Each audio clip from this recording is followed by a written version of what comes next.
Atos dos Apóstolos, capítulo 4. Enquanto Pedro e João ainda falavam ao povo, chegaram os sacerdotes, o capitão do templo e os saduceus, ressentidos porque os apóstolos estavam ensinando o povo e anunciando em Jesus a ressurreição dentre os mortos. Prenderam Pedro e João e os recolheram ao cárcere até o dia seguinte, pois já era tarde. Porém, muitos dos que ouviram a palavra creram, subindo o número desses homens a quase 5.000. No dia seguinte, as autoridades, os anciãos e os escribas se reuniram em Jerusalém com o sumo sacerdote Anás, com Caifás, João, Alexandre e todos os que eram da linhagem do sumo sacerdote.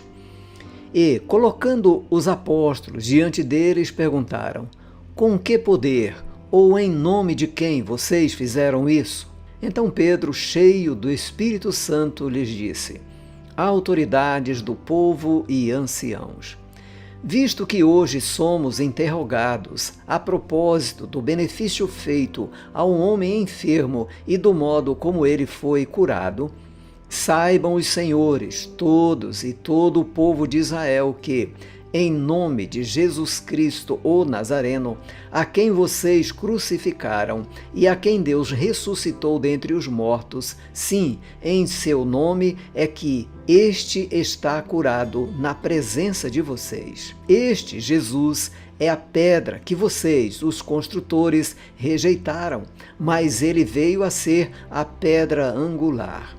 E não há salvação em nenhum outro, porque debaixo do céu não existe nenhum outro nome dado entre os homens pelo qual importa que sejamos salvos.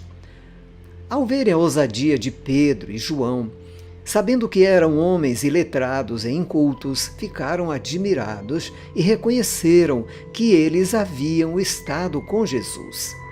Vendo que o homem que havia sido curado estava com eles, nada tinham a dizer em contrário. E, mandando-os sair do sinédrio, discutiam entre si, dizendo: que faremos com estes homens? Pois todos os moradores de Jerusalém sabem que um sinal notório foi feito por eles e não o podemos negar.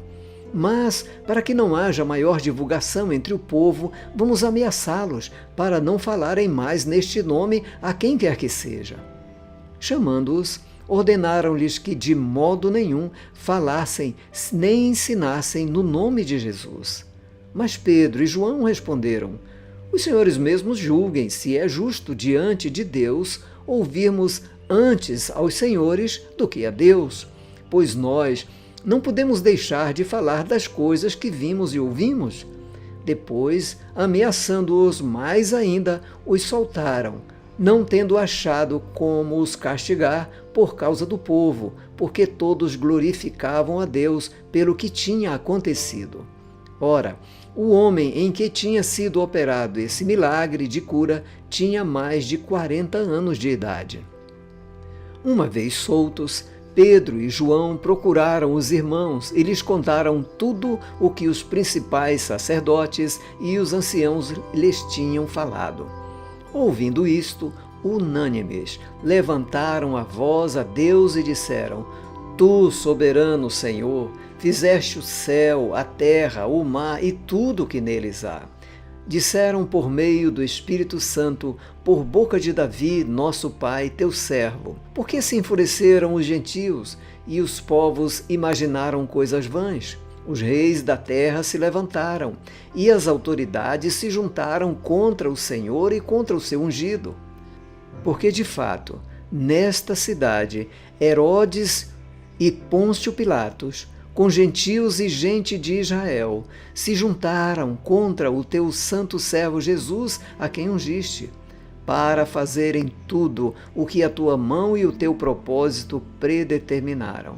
Agora, Senhor, olha para as ameaças dele e concede aos teus servos que anunciem a tua palavra com toda a ousadia, enquanto estendes a tua mão para fazer curas, sinais e prodígios por meio do nome do teu santo servo Jesus.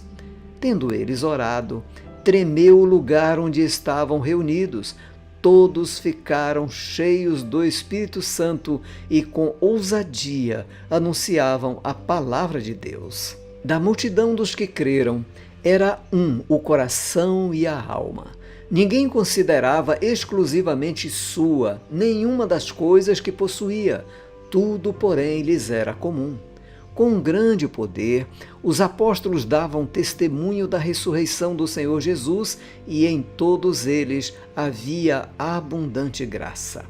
Não havia nenhum necessitado entre eles, porque os que possuíam terras ou casas, vendendo-as, traziam os valores correspondentes e os depositavam aos pés dos apóstolos. Então se distribuía a cada um conforme a sua necessidade. Então José, a quem os apóstolos chamavam de Barnabé, que quer dizer filho da consolação, um levita natural de Chipre, vendeu um campo que possuía, trouxe o dinheiro e o depositou aos pés dos apóstolos.